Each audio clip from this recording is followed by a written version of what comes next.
tout le monde, on vous retrouve dans une toute nouvelle vidéo. Alors cette fois-ci on va pas vous parler d'un film mais d'une série, donc la série Gotham. On a fini il y a quelques jours la première saison.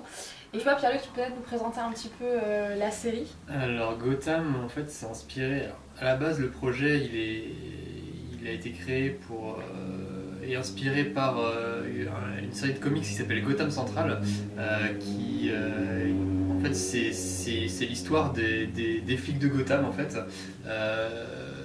Ils mettent pas en évidence Gordon, Batman apparaît pas énormément dans les comics, on en parle, mais c'est vraiment voilà, qu'est-ce qui se passe au commissariat de Gotham, comment c'est la vie pour les flics, les flics de Gotham, et comment est-ce qu'ils arrivent à gérer les Jokers, les Mr. Freeze, tous ces super vilains, tous ces super vilains et la mafia voilà, au quotidien, sans forcément avoir l'intervention de Batman, parce que Batman il peut pas être partout à la fois. Donc voilà, l'origine du projet c'était ça. Au final, le projet quand est sorti Gotham, ça s'est un peu détourné de ça, parce qu'on est quand même vachement sur Bruce Wayne, on est quand même vachement sur Jim Gordon. Donc voilà, ça s'en est un peu détourné, mais l'origine du projet à la base c'était vraiment ça. Il faut savoir que la série Gotham, du coup, elle met vraiment en avant le personnage de Jim Gordon, donc qui est le détective qu'on voit et qu'on connaît à travers les films de Batman qu'on a pu voir, notamment la dernière trilogie de Christopher Nolan. Gary Oldman. Voilà, qui a été joué par Gary Oldman. Donc c'est vraiment, la série est vraiment centrée sur ce personnage-là. Ça se passe en fait 10 ans à peu près avant l'apparition de Batman, et ça se lance même, le premier épisode se lance même avec la mort des parents de Bruce Wayne. Donc on découvre le personnage de Bruce Wayne enfant. Enfin enfant, du coup il a quel âge? Il a une dizaine d'années. Et voilà, donc toute la série se tourne autour de ces deux personnages principaux. Donc on est bien avant Batman, et on est vraiment dans la ville de Gotham. Et c'est vrai que de découvrir Bruce Wayne et en fait la création du personnage, enfin rien qu'en une saison, on voit tellement la création du personnage de Bruce Wayne. Et pour le moment on peut parler que du personnage de Bruce Wayne, parce que Batman il est très très loin d'exister.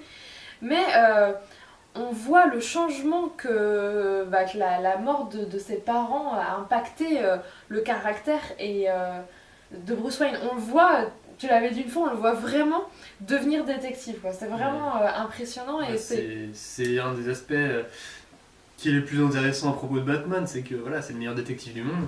Oui, parce qu'il faut pas oublier qu'au-delà de tous les gadgets qu'il peut avoir et du fait qu'il ait beaucoup de sous et justement plein de gadgets, c'est vraiment un super détective. Et il comprend les choses, quoi. C'est dans les comics, il est souvent décrit comme ça. Ra's al Ghul, il l'appelle détective. C'est le meilleur détective du monde. Et c'est quelque chose qui avait été un peu omis dans les derniers films de Nolan. On voyait un peu cet aspect-là, mais pas énormément. Et là, il veut découvrir qui a tué ses parents, et il va tout mettre en œuvre pour ça. Et il n'a pas la force physique d'un adulte, il n'est pas encore Batman, mais et puis il se rend pas bien compte de la notion du danger non plus, et il va se rendre compte au fur et à mesure justement de ce que sa ville est vraiment, parce que finalement il va devoir s'investir. À quel point il va devoir s'investir, et puis finalement c'est un Wayne, donc il n'a pas encore l'âge d'être à la tête de son entreprise, mais on le voit déjà dans cette première saison où il commence, il prend la mesure, il prend la conscience de tout ce qui va se passer en fait dans sa ville. Joe l'incruste. Viens coucher là. Allez coucher. Coucher. Allez. Coucher. Voilà, après l'intervention de Joe l'incruste, donc on disait. Ouais, non, Bruce Wayne, c'est vraiment un des personnages les plus intéressants. Sa relation avec Alfred, elle est super.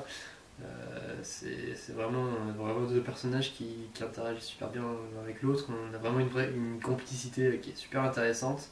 On comprend, en fait, je trouve qu'on comprend aussi la construction, parce que dans les films de Nolan, par exemple, on voyait déjà qu'il y avait une forte complicité entre Alfred et Bruce Wayne.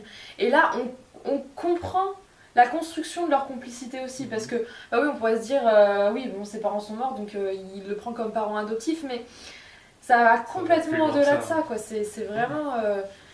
Ouais, c'est vraiment une forte complicité. On comprend cette construction en fait grâce à la série. Enfin, en tout cas, la série met en avant cette relation-là, qui n'a pas été plus détaillée que ça dans les films.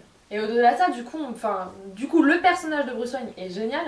Mais alors l'acteur, je sais pas comment il s'appelle, qui joue Bruce Wayne. C'est David Mazouz. Il est incroyable.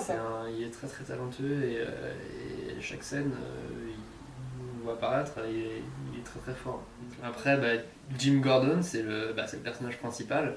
Là encore, voilà, on voit l'évolution tout au long de la première saison. Déjà, il arrive à Gotham, c'est un bleu, mais il a une idéologie, il a des idées, il a un idéal. Il se laisse pas faire. Il a ses moments de doute, mais c'est toujours quelqu'un de très intègre. Ouais, après, il est comme il est dans une ville qui est de toute façon corrompue. On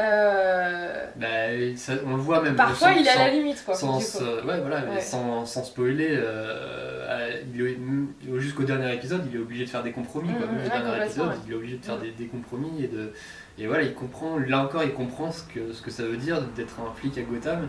Et même s'il peut être le plus intègre du monde, s'il veut pouvoir agir et faire quelque chose, il va être obligé de faire des compromis. Et du coup, cette série, c'est vraiment un super hommage, je trouve, à ce personnage parce que on le connaît, on est obligé parce qu'il a vraiment une place déjà importante aussi dans les films. Mais on comprend pas tout ce qu'il a vécu avant. Parce que, en fait, avant que Batman arrive, il s'est quand même démerdé tout seul pour essayer de nettoyer la ville. Donc, c'est vraiment relatif à cette série parce que dans les comics, Batman et Gordon arrivent en même temps en fait. Year One, qui est un comic book qui est vraiment une des fondations de Batman. Voilà, ça décrit la première année d'activité de Batman à Gotham City. C'est la première année où Gordon arrive. Oui, mais ça, c'est un arc des comics alors, où c'est tout le temps comme ça. Dans les films, c'est pareil. Gordon était là bien avant Batman. Parce que c'est lui aussi qui l'a accueilli quand il était enfant. C'est un arc des comics, ouais, mais c'est devenu un arc fondateur et il y a beaucoup de personnes qui se basent là-dessus pour définir, voilà, Gordon il est arrivé dans cette... Après c'est pas du tout une vérité absolue, bien sûr. La série elle est dans son droit et c'est tout à fait compréhensible de se baser là-dessus. Donc il y a ces deux personnages principaux et puis il y a quand d'autres personnages... Tous les personnages secondaires, le premier ça reste Bullock parce que il est exceptionnel. Donc c'est mon coéquipier. Donald Logue, l'acteur, c'est un super acteur. Vraiment, c'est un personnage qui a joué dans Vikings, dans Sons of Anarchy, dans plein de séries comme ça, vous l'avez sûrement déjà vu. Et voilà. Et c'est vrai qu'il a un rôle important aussi dans l'histoire de Gotham. C'est le coéquipier de Gordon, mais c'est aussi un peu son mentor qui lui apprend comment est-ce qu'on peut obtenir des résultats à Gotham.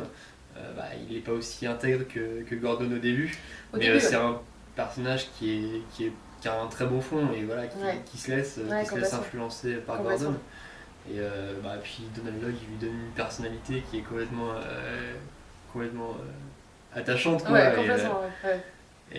C'est un des personnages secondaires qui est le plus intéressant. Enfin, pour moi, c'est le plus intéressant. Oui, dans les personnages secondaires, oui, parce qu'on va retrouver aussi Selina Kyle, donc non, Selina Kyle. Oui, j'ai dit l'inverse. Selina Kyle, donc Catwoman, la future Catwoman. On retrouve Nigma aussi. Nigma, le pingouin, forcément. Les Maroni et Falcon, qui sont des familles mafieuses historiques de Gotham qui sont très importantes, même dans les comics qui sont très importantes.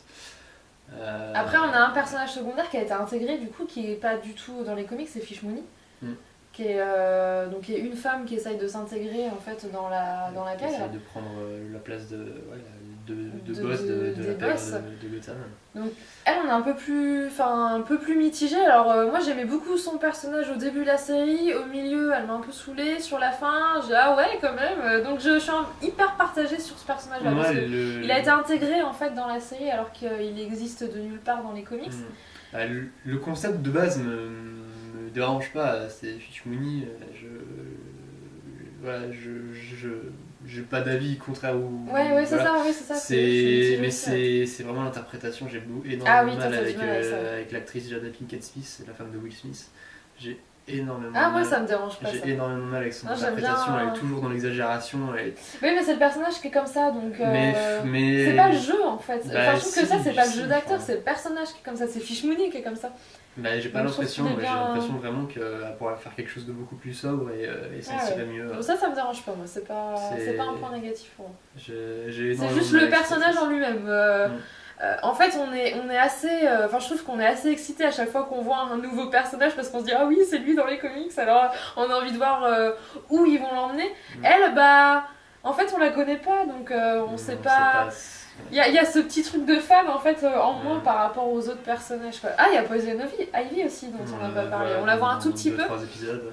Donc, mais bon, on sait qu'elle est là, quoi. Enfin, on sait que elle est dans l'univers maintenant. Oui, on l'a vu. Ça fait longtemps qu'on l'a pas vue. Sur la fin, on la voit un peu moins. Après, il s'amuse avec les références. Déjà dans le premier trailer, avant que la série ne sorte, il faisait déjà référence au Joker, qui est quand même l'ennemi de Batman numéro 1. Il y a plusieurs personnages qu'on a vus dans la série qui seraient susceptibles de devenir ou pas le Joker. Il s'amuse à semer des indices comme ça au fur et à mesure. Il donne forcément pas de réponse. Oui, puis comme tu le disais aussi, c'est hyper important parce que le Joker, en fait, il est né. Le personnage est né aussi avec le personnage de Batman parce que c'est un des problèmes ce sont des ennemis. Quoi. Enfin, pour moi, c'est un des problèmes de la série. C'est pas un problème pour tout le monde parce que on a différentes interprétations. Mais pour moi, les ennemis de Batman sont nés parce que Batman est là. Ses ennemis seraient pas là s'il n'y avait pas eu Batman en fait. C'est le fait. Ah ouais.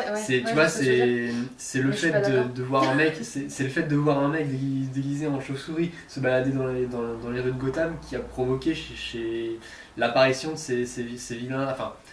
Je vois pas pourquoi tu prends dans ce sens-là, parce que au contraire, c'est parce qu'il y a justement ces méchants que Batman se dit au bout d'un moment, enfin que le personnage de Batman se construit. Batman il est là à la base, il est là parce que la ville elle est corrompue, pas parce qu'il y a des oui, mais la ville elle est corrompue aussi par tous les méchants qu'il y a. Enfin, je trouve ça justement intéressant de voir comment le pingouin il se construit et comment il devient de plus en plus barge, comment Enigma il se construit aussi et qu'il est hyper attachant au début et que tu dis oula, c'est qui ce mec là, il est hyper barge aussi. Après c'est du cas par cas, chaque vilain a son histoire et a sa genèse.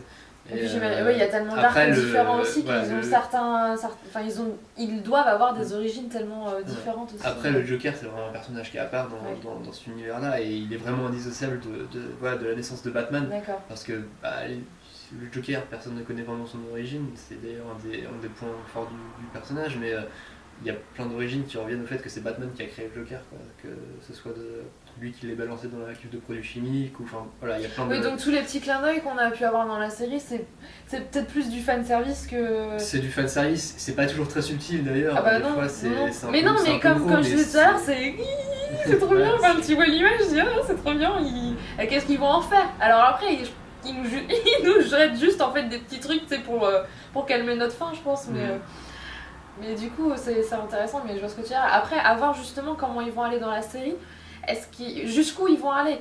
C'est ça qu'on se dit, quoi. Est-ce qu'ils vont faire année par année? Déjà, est-ce que ça va marcher, qu'ils vont relancer des saisons à chaque fois? Déjà, est-ce que la saison 2, elle est validée? Elle est confirmée. Elle est confirmée, donc super, on va voir une saison 2.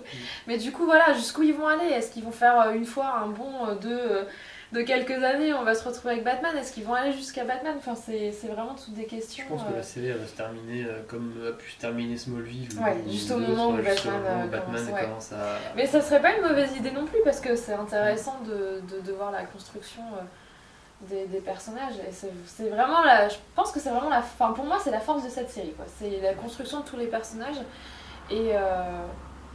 intéressant. Donc en conclusion, c'est une série qui nous a vraiment, qu'on a vraiment adoré suivre, donc qui est finie, il y a 22 épisodes je crois, on a fini le 22e cette semaine. Donc vraiment, on a adoré, on a vraiment aimé suivre. Moi je dirais qu'au milieu, il y a eu un petit flottement au milieu. Ça démarre fort parce qu'on est tout de suite dans l'univers et qu'il y a plein de personnages qui nous sont présentés d'un coup. Le milieu était un peu mou, ils sont partis dans plein, il y a tellement de pistes que... Voilà, ça a un peu flotté, mais là, alors la fin de la saison 1, vivement la deuxième. Vraiment, je pense que là, on était un peu restés scotchés dans notre canapé. Ouais, il y a vraiment... Il y a beaucoup de choses qui se passent. Il y a beaucoup de choses qui se passent, et donc on a vraiment hâte de voir ce qui va se passer par la suite. Et voilà, donc Enfin, ça, c'est mon avis. Je sais pas quel est. Si tu veux dire le Je tien. suis pas aussi enthousiaste que toi, mais c'est une bonne série. Elle a ses défauts, mais elle est pleine de potentiel. Et puis bah voilà, c'est des personnages auxquels moi je suis particulièrement attaché. Forcément, quand je les vois un peu dévier de ce que j'ai l'habitude, ça me fait un peu grincer des dents, mais c'est intéressant aussi de les voir partir dans des directions différentes.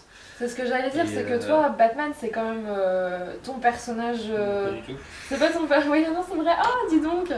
C'est ton personnage préféré dans les super-héros, je pense. Donc, enfin, tout l'univers. Il y a du coup pas que Batman. Le Joker, c'est aussi un de tes vilains préférés, quoi. Donc, je peux comprendre du coup que le point de vue soit pas le même. Donc, en tout cas, moi, hyper excitée. Bah, moi, ouais. c'est pas, c'est T'attends quand même, voir la suite ça reste une série que j'apprécie et voilà, je prends du plaisir à la regarder. Mais je la regarde avec un regard peut-être un peu plus critique, Ouais. forcément. Tu te Donc, laisses moins. je me laisse peut-être moins porter moins emporté par les histoires. Donc on va finir avec une petite note, le potentiel d'addictivité. Hein, on va appeler ça comme ça, je sais pas si c'est bien français. Mais sur une note de 5, moi je lui donne un 4, allez. Non, quand je même. donne un 3 sur 5. Ah 3, ouais. Bah Ah ouais, oui. t'es pas si 3 sur addict 5, que ça. 3 sur 5. Ah c'est une moyenne, ouais, c'est une petite moyenne. Non, c'est bien, mais il y a. T'as des séries auxquelles t'as accroché plus. Ouais, quand même. Ouais, d'accord. Il y a des séries auxquelles je suis plus accro. Voilà, en tout cas n'hésitez pas à nous dire vous en commentaire si vous avez vu la saison 1, si vous êtes en train de la regarder, si vous ne l'avez pas du tout vue, vous avez envie du coup de vous lancer à la regarder, et puis n'hésitez pas à nous dire en commentaire tout ce que vous en pensez. Voilà, salut.